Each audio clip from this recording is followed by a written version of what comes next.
How are you doing? I'm holding in there. Just turned in my grades. I'm very happy about that. And we haven't been going out to eat at all. So I've been cooking, which I don't normally have time to do. It's been good. Well, it's nice to have some time to do some of Yeah. actually cooking.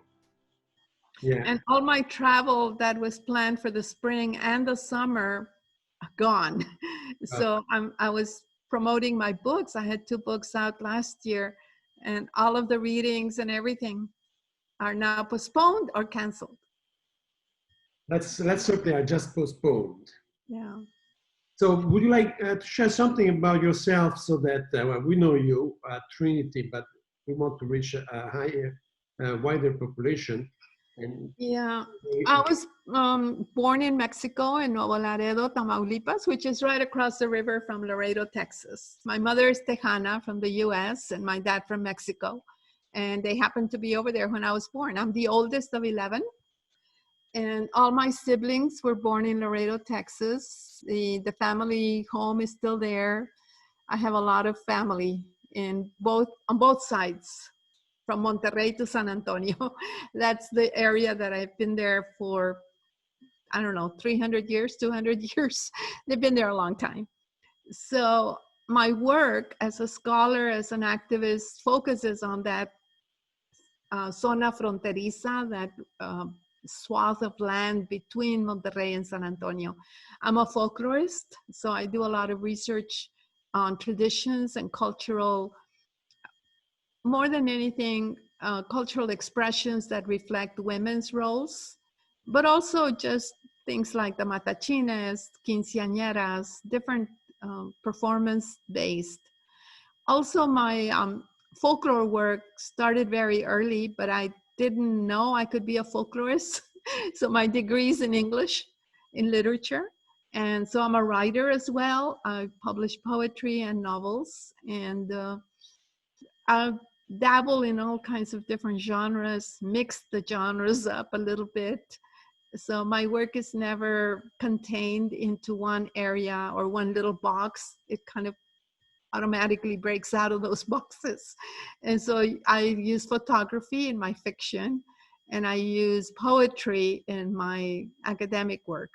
And I think that in some way came about just out of necessity to explore all the different facets of my work. What else about me? I came to Trinity in 2016. I retired from UTSA and then went to Missouri, to Kansas City. The University of Missouri in Kansas City was starting a Latino studies program. I keep saying Chicana, Chicano, but it's really Latinx for them.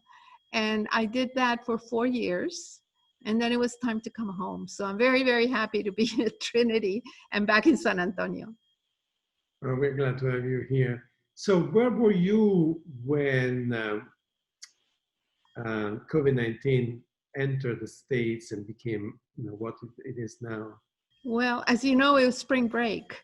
And so we were having a birthday party for my partner, who turned 75, in Tucson.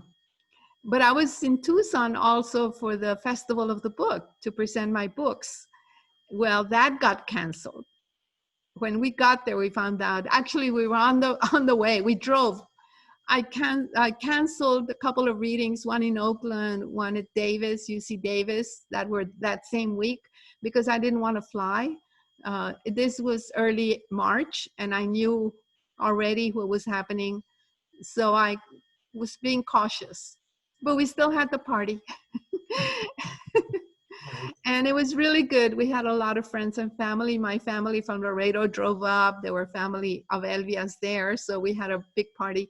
The maximum you could have at any gathering at that time was 50, and we had 48. Okay, so you were within the law. Just under.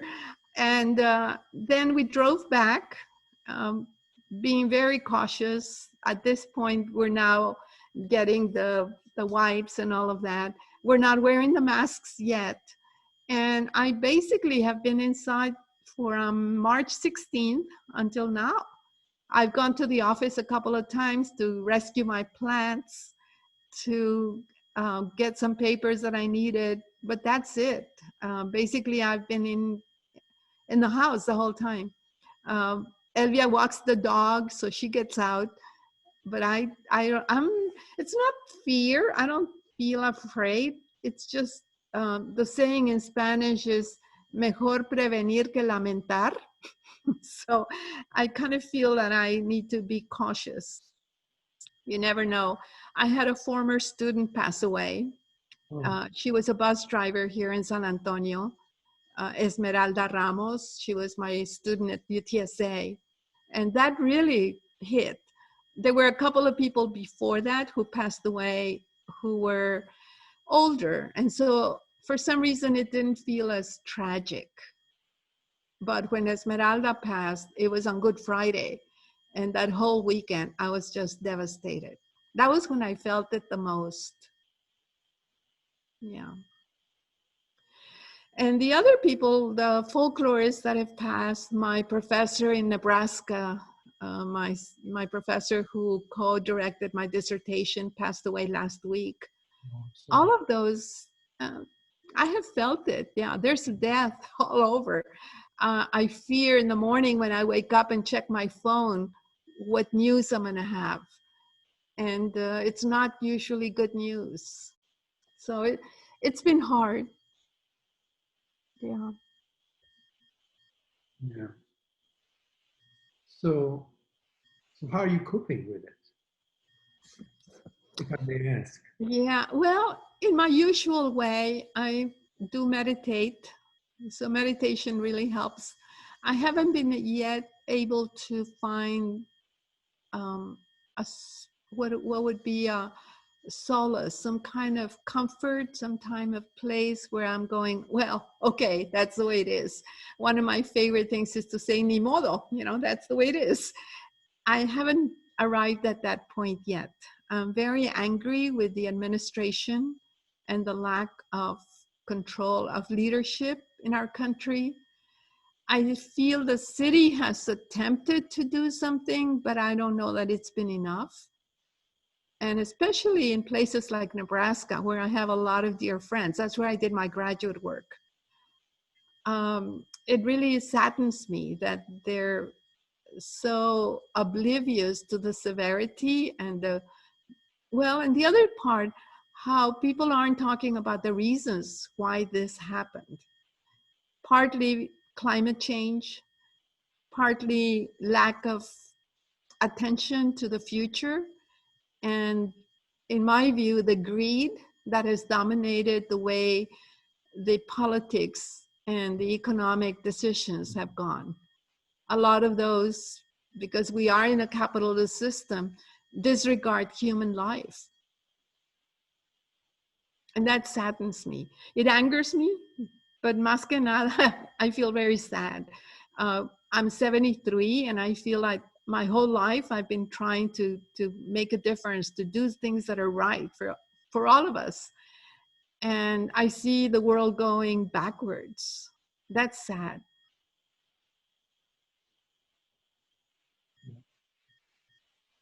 So how do you feel when people say they want to go back to the normal? What is that back to the normal? Because one of the motivating factors for this conversation I'm having with you all is that I don't think that we should go back to the normal. The normal has failed us. That normal, the system has failed us. And we now have an opportunity here to look at what is happening, creating something new. For instance, I asked you how you cope. Yeah. Because my way of coping is having this conversation with colleagues, with artists, and you guys have given me a new life. Full of well, you're right, because what is normal is not necessarily good for us people of color in this country, or people who care. So I hope we don't go back to what was. I hope we change it for the better. And I do feel hopeful.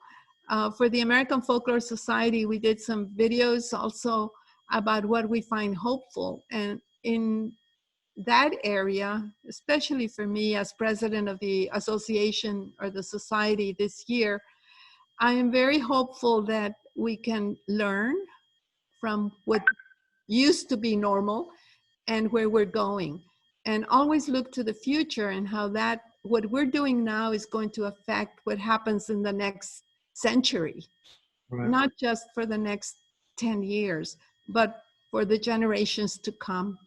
You know, the indigenous belief that what you do, you look 7 generations ahead. I really believe we need to take that precision and practice our lives, do what we do with that concept, that what we're doing is not for us, but for those who come after. And in a way, I think this is a kind of wake-up call. I mean, look at the difference just in the environment, because there are fewer cars on the road, because there are fewer airplanes flying around. The environment is better for it. So that's a lesson that we really need to take care of of climate change, of doing something, and that we can. That's the other thing. On a personal level, I think relationships are going to change. With my students, it was really awkward at first to do what we're doing. I mean, wouldn't it be nicer to go over to Skyline and have lunch?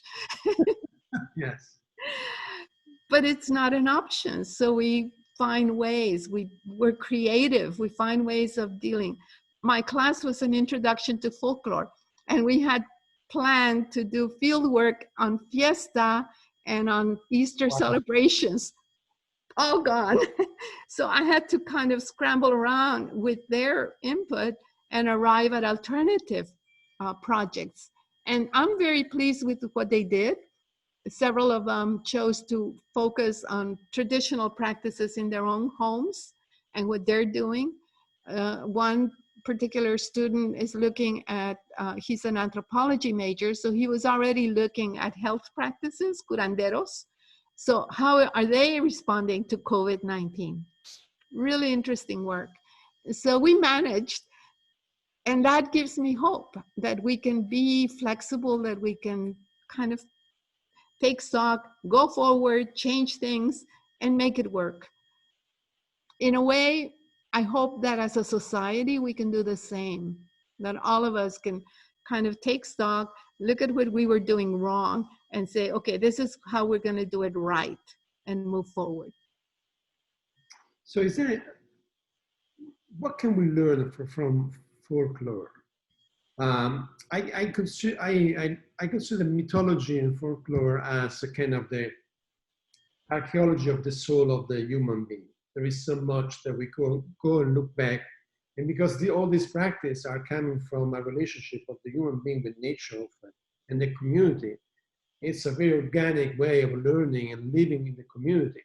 So going back to folklore and what as you mentioned with the student, right, that is looking at some specific practice, what can we take from that experience that is thousands of years old, right? And it's not just one place, but it's the whole universe and the similarities. Now, we are not going to go into a lecture on them, although it would be fantastic, right? But what can we learn that we can probably steal back and make it important now? I probably the most, there's so many, but the one that I want to focus on is storytelling. Telling stories. It's at the nature of human life. Folklore is the lore, the knowledge of the folk. It's folk life. And it's not something that's just in the past. It's current. It's what's here now.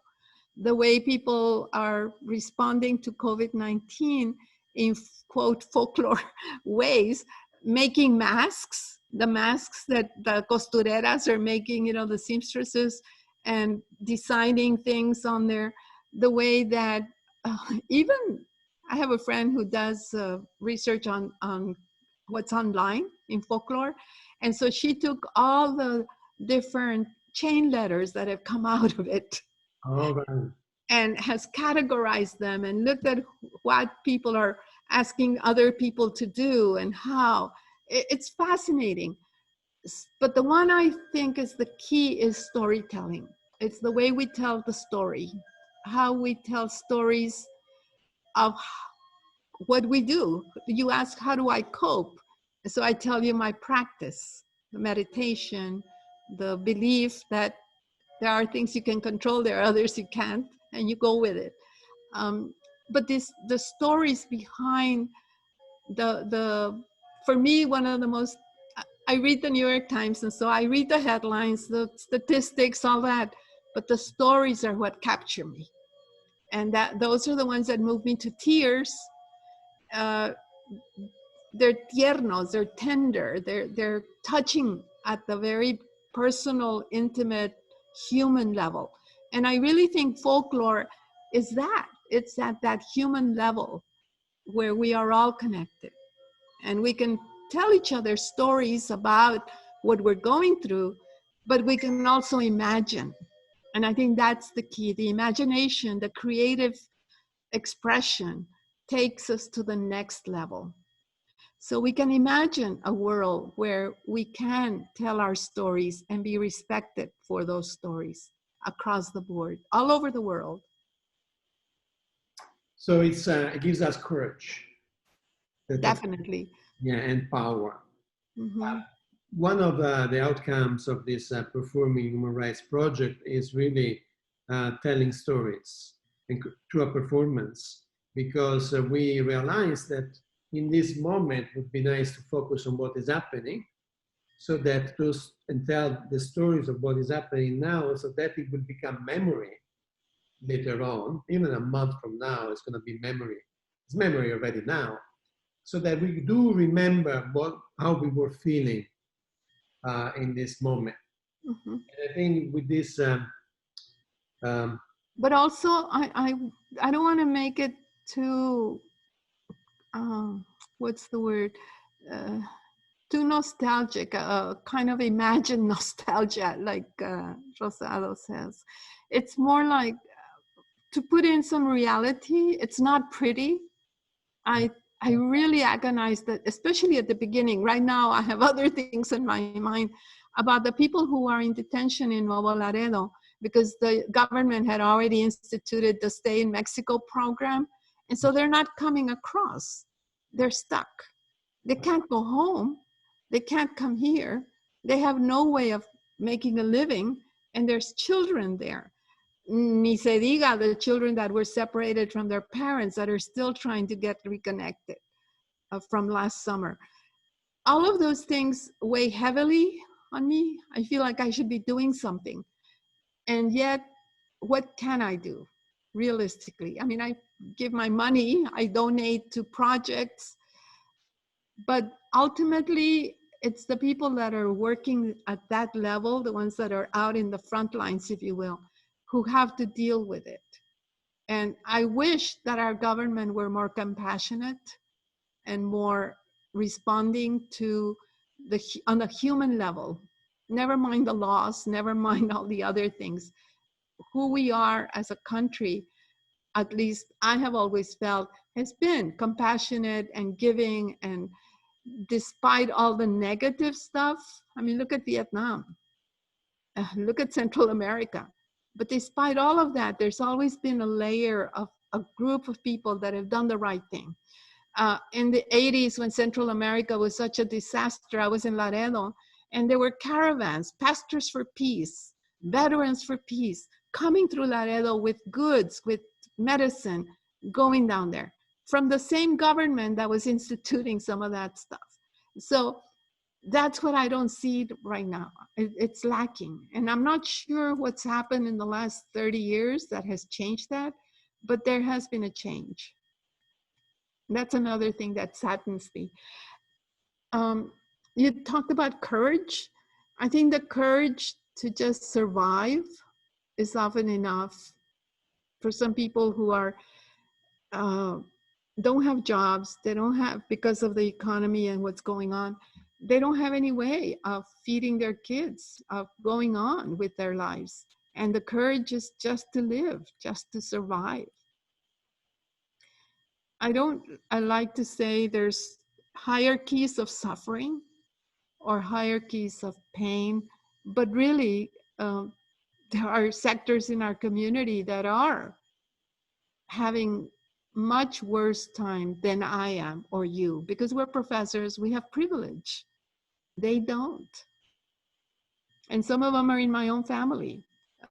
One thing that's happened that I'm very grateful for is we're having sisters reunions on Zoom every week. Oh, that's nice. All 10 of us get together and we share stories and we do things. And that has been something I look forward to every week, just getting together and sharing and holding each other up, because I have a sister who's a single mom with her kids at home. She's also teaching and having to work and do all of that. Another sister that is a nurse. And so she goes in, and at one point it was very scary because she was sent home because 12 of the nurses she works with tested positive. So for a whole 3 or 4 days, we were on pins and needles waiting to hear about the results of the test.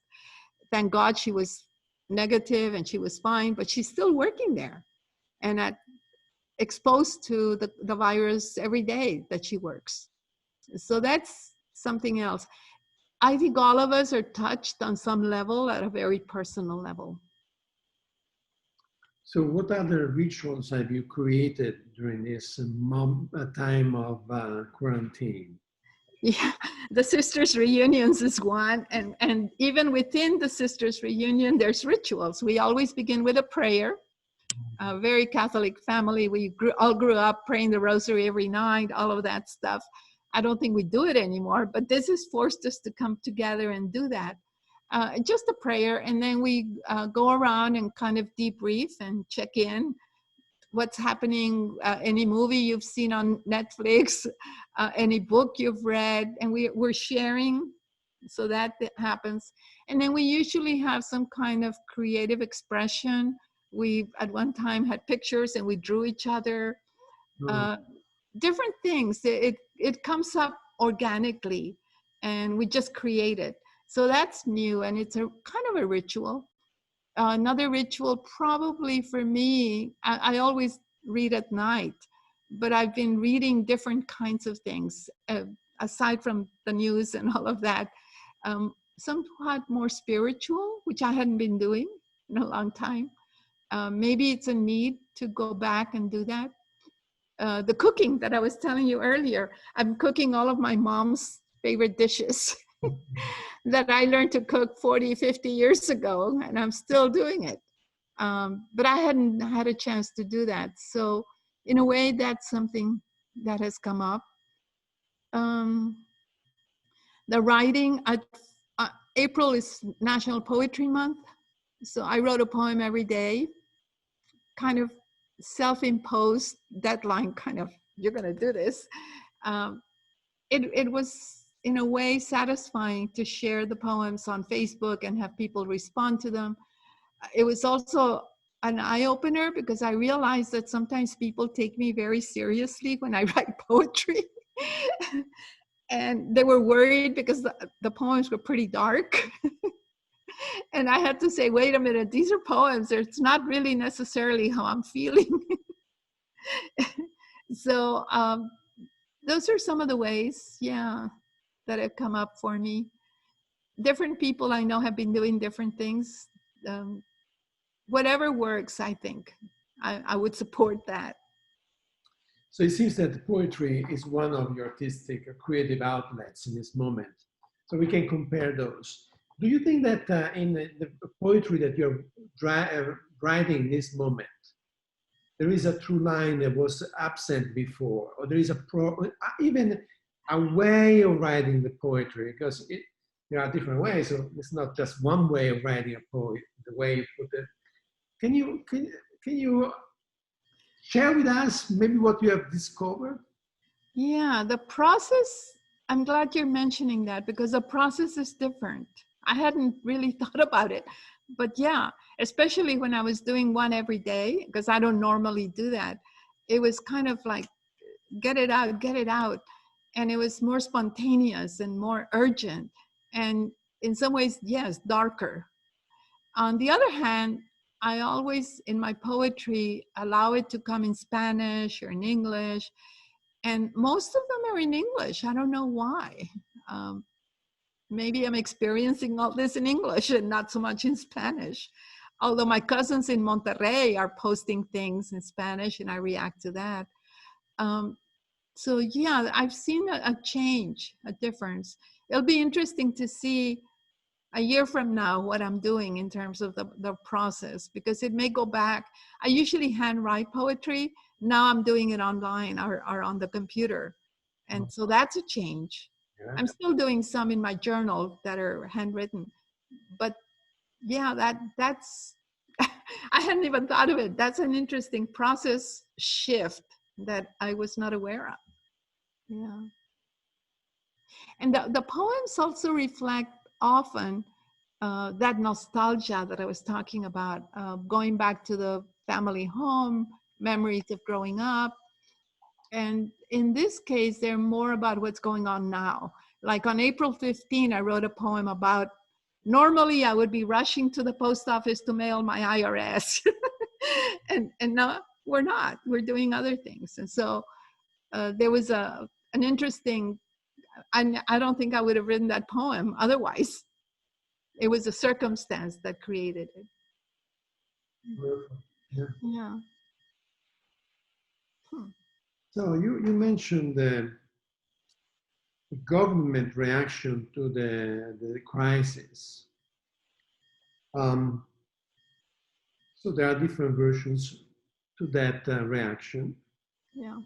But do you think that there have been laws or decisions that have impacted negatively the population more at risk, the weak people, or maybe anybody? At this point, so many of us have found ourselves, in a challenging position. Do you think is there something there that we need to reflect on, and actually not only reflect on, Norma, but also point that out and say, well, this decision was not a good one, whatever that means. Yeah, on so many levels. I think yes, and everywhere. Mexico, for example, they kept saying it was already, I think it was late March, and they kept saying, "Oh, we don't have a problem. We only have 5 cases." That's not real. I mean, everyone knew it wasn't real, but that was the line. That was the official communication. And I think in the United States, the same thing. We waited too long to react, and we never reacted nationally until very recently. Even wearing masks was not an option. It was an option. It was not mandatory. Laredo, surprisingly enough, instituted masks very early, and the city council even passed a law. They were charging $1,000 if they caught you not wearing a mask in a public place where other people would be affected. And they were actually doing it. One of my friends in Laredo dropped off somebody at the airport and took off the mask to walk in and got fined $1,000. So it was taken seriously because it's serious money. The median income in Laredo is very low. So that was serious. And I think that sent a message about how serious it was. On the other hand, I was telling you about the matachines who still went ahead and had the dance, even though it was reduced, social distance, all of that. It was still kind of defying the rule that you're not supposed to have big gatherings. And I think the government's role, and this was something that I really grappled with at the very beginning. I was saying, oh, I wish we had the government interfere and dictate. And then I caught myself because I'm usually against that. I don't want the government monitoring everything I'm doing and doing it. But in the greater good, it was not about individuals. It's about all of us. And if it would have saved Esmeralda's life to have done things earlier, I'm all for it. The bus company should have been instituting safety plastics and all that way before, not wait until somebody dies and then institute it. And be more preventive and care for the citizens and care for the people who are at risk, especially people who are workers like bus drivers and all the people that the infrastructure, the workers at that level, they're really at risk. I was very happy that Trinity very early on just sent students home. The first I heard about the virus was when our students had to come back from China, because in our department, that program is very strong. And then they started to come back from the different places, and that signaled that it was a very serious national, global thing. It was not just the US, it was global, and that we would be affected. So if we could see it in San Antonio at Trinity in early February, late January, I am sure that people at the White House could see it coming, but nothing was done. And that's one of the things that angers me. Why not do something when you can, when you have that power? Another thing that probably the government, at the level of government, it's the federal, the state, the local, the county. At each of those levels, there's things that you can do based on science. And as you know, this administration has been anti-science all along, including climate change and everything else. So it wasn't surprising. But at the same time, then why aren't the governors doing something? So, okay, you don't, at the national level, you don't want to go there, fine. But then at the next level, the state level should have done it earlier. And even, I think the city could have gone earlier too.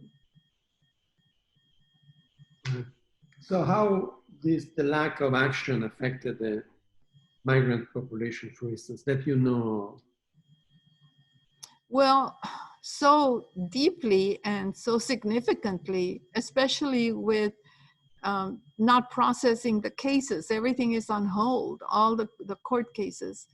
I'm not sure what the current status is of some of those laws, but I know that I think it was in the New York Times a couple of days ago, there was a story on Sunday about people still kind of in limbo. They're not going anywhere, nothing is happening, and there are no precautions. People are being herded into rooms without masks, without access to basic, the stuff you put on your hands, the gel, all of that, the decontamination, it's just not happening. And they're spraying stuff in some places at just generically without noticing that some people are at risk, that they have lupus or diabetes, or they have other conditions that would make them susceptible to the virus. There's no concern for that. It's everybody's treated the same way, if at all. And so I think the migrant population, especially on the border, but I would say everywhere in New York or in Chicago, and as you know, the people of color in the United States have been hit the hardest. Native Americans, Latinos, African Americans, that population has been hit the hardest with more deaths per capita. And I think that is a reflection of some of the policies.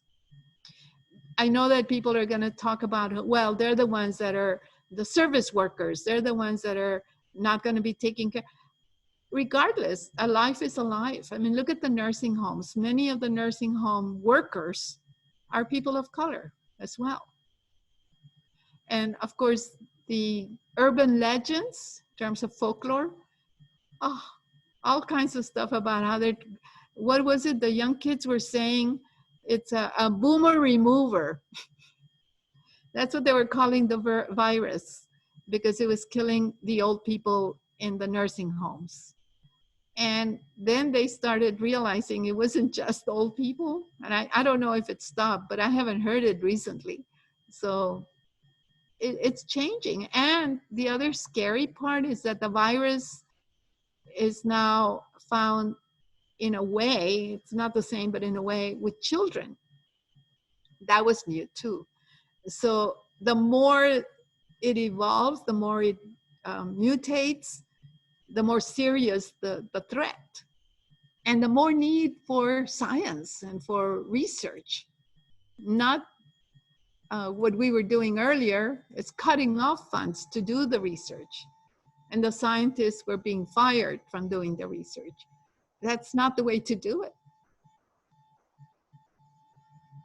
And we can't go back to the Middle Ages and just pray and get in churches and the wealthy go off and are safe. We have to, all of us, be doing what we can. Maybe what I can do is write poems.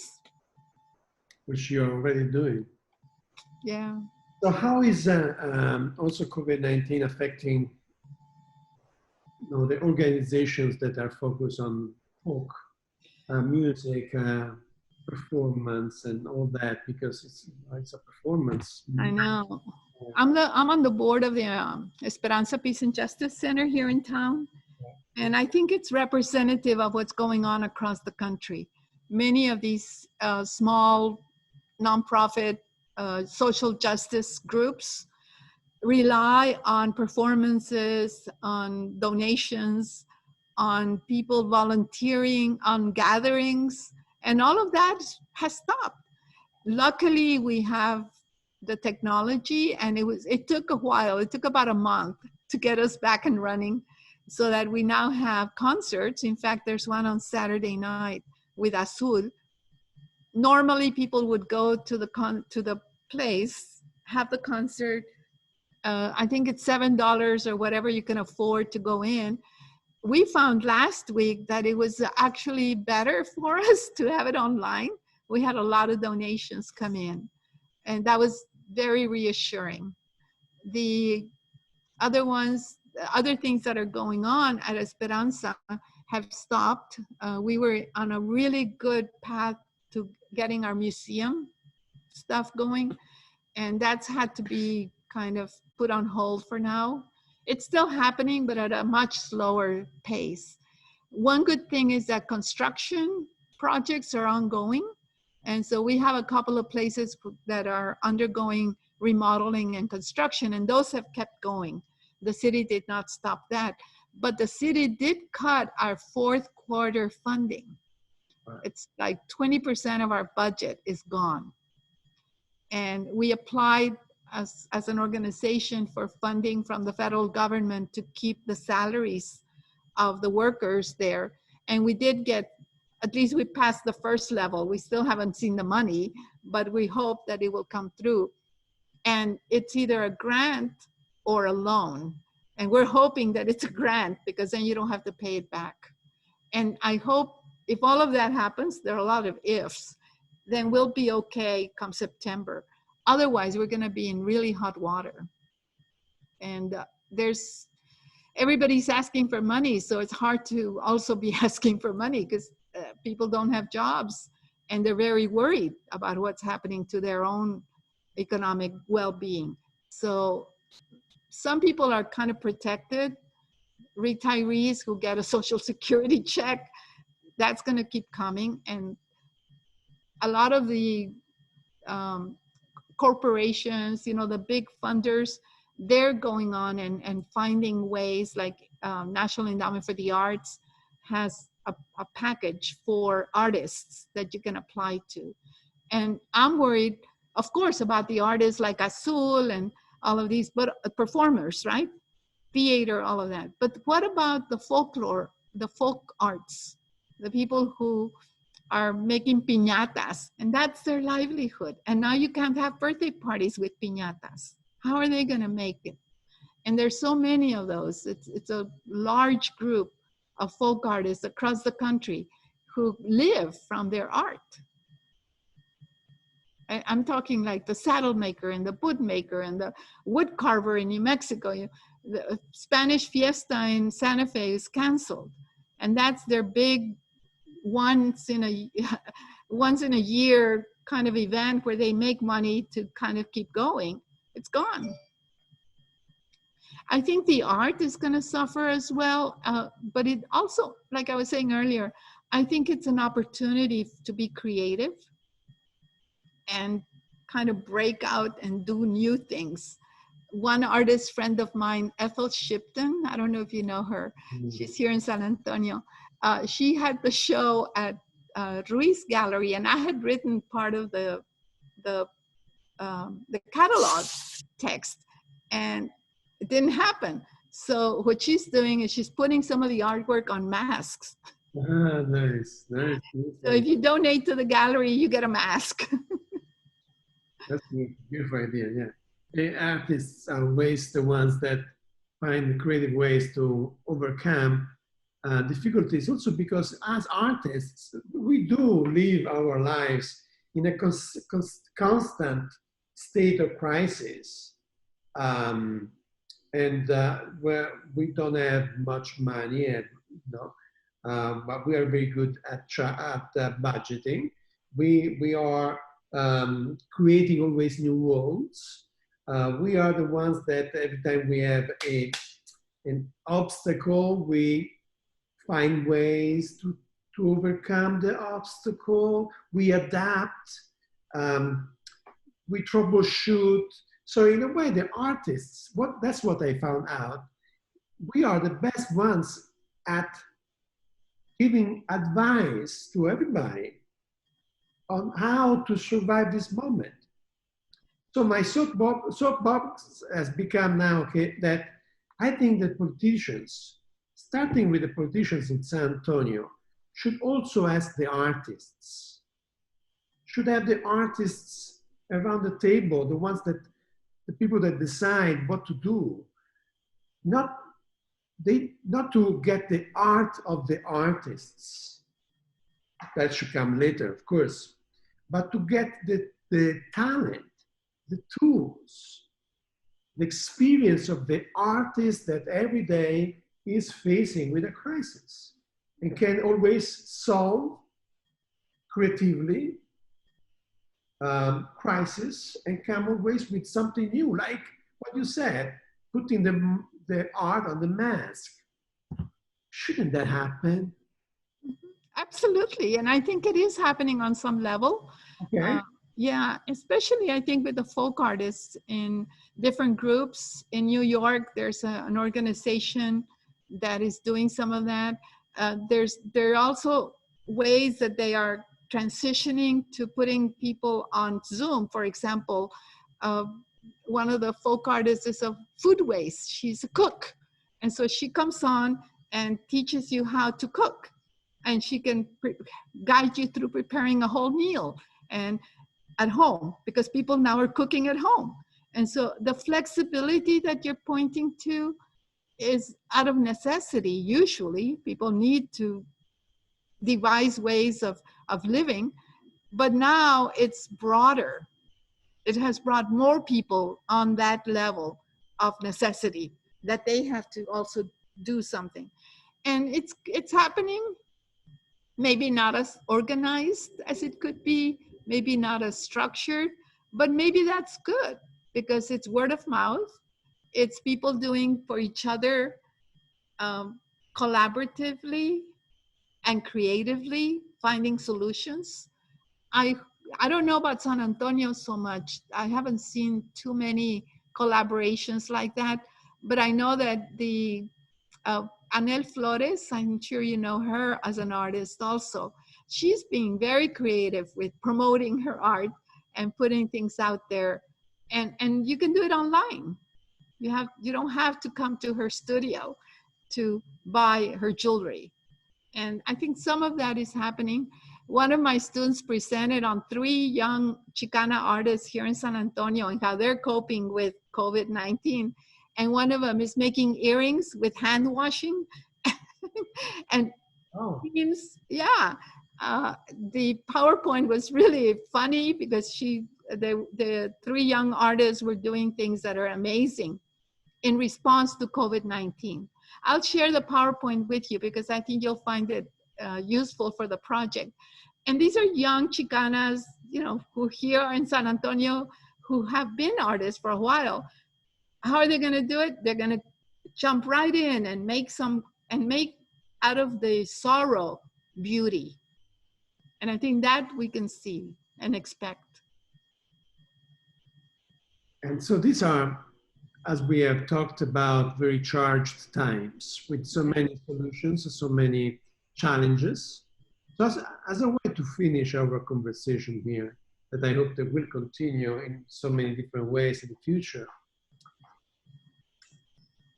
10 years from now, 15 years from now, what kind of folk tales will be told about this time, in your opinion? Now we are just imagining, right? Yeah. But I'm sure there are some elements that can be compared with the past and that we could project for the future. Maybe even direct that outcome, especially if it is contributing to making our lives a better life. Right. More for the measure of humans. And okay, so what kind of folk tales with my grandchild will be told, in your opinion? Oh, wow. Well, you know, 30 years ago, when we were in the middle of the AIDS crisis, people didn't look forward. And of course, it had a different stigma because of the homosexual part of it. The virus is still with us, but it has diminished, and we now can control it, as it were. So things have changed for that. And I don't doubt that this virus will have a similar path, that it will be controlled at some point, and we will live with it. Some people will still get it, but it will be minimal. And the stories that will arise are going to be told by you and me and those of us who are living it. Right. The children will talk about how they had to stay at home and not go to school. The artists are going to talk about how their art changed. The writers will write about the challenges, and the plots will revolve around obstacles that we had to deal with during this time. The story in New York will be different from the story in Montana, but they both will talk about that period of that time and how they overcame obstacles. There will be many, many, I'm predicting now, I'm putting on my predictor's hat, many stories of survival, of miraculous survival, of having prayed for something and having it granted. There may be some apparitions and some sightings. I haven't seen anything yet about Santiago coming to the rescue on a white horse, but maybe we will. Maybe it'll be another saint that surfaces. The folk saints that came out of the migrant experience, there's some saints that are focused on, or the particular prayers are for people crossing the Rio Grande. So there may be some saints that surface that will be taking care of the COVID-19. By the way, I just saw on TV last night that it is now considered a female. Oh, that's interesting. El virus, la COVID. How do you unpack that? I know. How do they know? So it's interesting, even in the way we gender the virus. There will be, in some ways, I think, greater opportunity for telling stories, not just like your project. That's going to be part of it. It's going to be part of the archive that 100 years from now, people will come back and look at it and find primary sources for the work they're going to be doing 100 years from now. like we are doing with 1918, with that virus. And we're unearthing all kinds of things. I've been reading all kinds of things from newspapers from 100 years ago when the border was closed because of they were calling it the Spanish flu, Right. although it didn't start in Spain. Right. That was another piece that I read about how it had nothing to do with Spain, but it was called Spanish flu. So this one, I think, had something to do with China, but not really, not in the origin. So there's similarities. Another thing that might happen, games. You know how in computer games you have all these bad people that, and there's always this battle. I think there's going to be some computer designer who's probably 10 or 15 years old right now, who's going to be imagining the virus as an enemy and creating a computer game with that. Maybe virtual reality stuff that will be happening in the future around the virus. I'm sure there will be cookbooks. People are cooking. I am cooking a lot. Yep. Mm-hmm. So is there, just to finish, the last one, as you were talking, I was imagining, so is there one image that would represent this moment? In your opinion, in your, you know? Maybe the mask. The mask. Because it's global. And the last plane I was on was to Philadelphia. And I went to do a talk there, excuse me, and lead a workshop. And I wore a mask because one of my former students who's Chinese had brought me some masks and gave me one. So I thought, okay. And I wasn't the only one. There were about 4 or 5 people in the plane wearing the mask. I'm sure that when we go back, most people will be wearing the mask. That's a big shift. And I think the creativity around the decorations and all of that, that's going to be documented as well. So probably for me, that's one of the signifiers that has surfaced in the last 3 months. Whereas 4 months ago, nobody was wearing them in February when I took that trip. And now everybody is.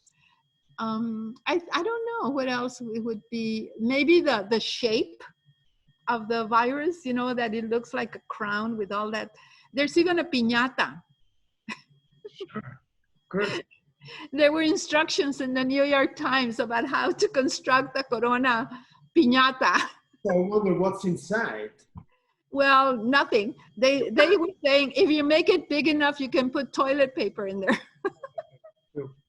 It's very interesting you mentioned masks, because I come from a tradition where the masks in performance are important, like now commedia dell'arte. And it's very interesting how the mask was from the head all the way to the bottom of the. And now it's the opposite. Now it's the opposite. Mm-hmm. And there must be a significance there and value there.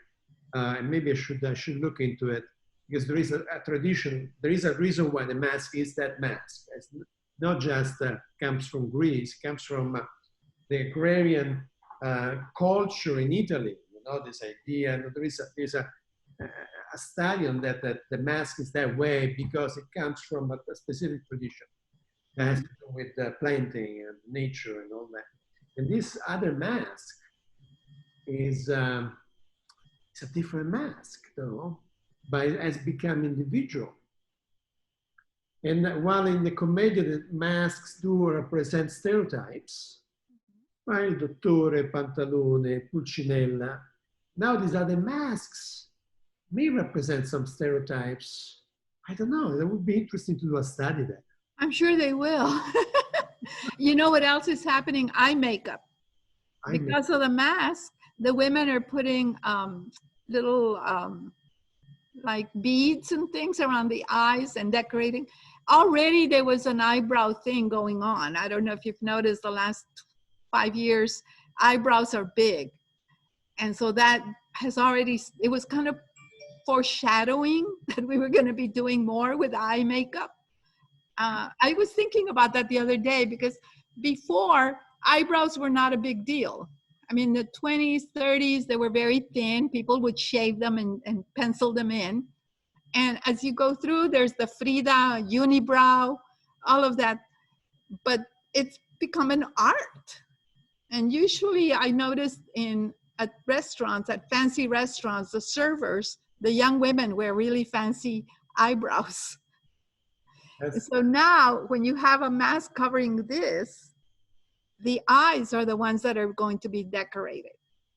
In a way, the collective unconscious was foreshadowing these times. At some level. Human beings are fantastic. Well, thank you very much, Norma, for taking the time. As I will share this, also the other interviews with you, and this will be shared with the group and also shared on social media. So that. Okay, sure. Yeah, I give you permission to do all that. Thank you very much. And, yeah, thank you. I'm curious. I would like to interview you and ask similar questions. Anytime you like, I am here. How are you coping? I'm coping by doing this project. Yeah. That's good.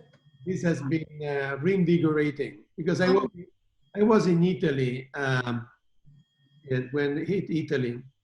I was in Palermo, and the day before I was to teach a workshop at the university there, the first minister closed all the schools. So I had to fly back to home in Rome, and being 1 week with my mother, who is 86, and not being able to hug her, to be close to her, because at this point I was scared. And then I was, because I am an American citizen, I was able to catch an airplane March 15th. After to get that airplane was, that flight was something.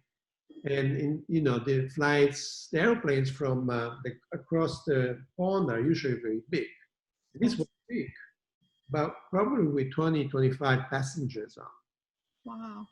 So, and I was leaving Italy, it was completely locked down. Fiumicino airport was empty. Empty. And I arrived in New York, Kennedy. So the international part of Kennedy was empty. Going through costume was 2 minutes. But as you know, whenever you go from the international, then you have to go into the national part of the airport. When I got there, Kennedy was packed with people, and I was one of the few with a mask, with the gloves. Go through security, because you have to go through security again, was 1 hour and a half. And I was one of the few with a mask, with the gloves, and this was March 15th. So it was shocking. It was shocking, very disorienting. And then, of course, I had to be 2 weeks in quarantine by myself, which I did. But, then thinking about this project, thinking about the work that with the students that was coming, I found something that motivated myself. And also I did a garden. I planted, I cooked, and I wrote a lot. So, yeah, the way has been very, after the first 2 weeks that were horrible, also because I was terrorized. Because if I was in Italy, the healthcare system would have taken care of me. Well, and my friends in Italy, all of them, thank God, are okay, but all tell stories of just harrowing stories. I have one friend in Milano, and it was pretty bad. And then in Rome, that there's no one out, you just go out for groceries, and even that, people get together and send somebody out. Yeah. Yeah, so I was a little bit concerned, but After 2 weeks, I realized that life had to continue. I was finally able to hug my daughter, which was, of course, what, Yes. what I needed. And then I started working again. And I started doing this project and writing. And I think that what I do saved me, made me sane. Yeah. It's not easy. And as you said, we are privileged. We're lucky. I am very blessed, I feel, and I give thanks all the time for the blessings and for the privilege of being in a safe space. And but I don't know, I still feel that survivor's guilt, if you will, you know, about the people who are not here.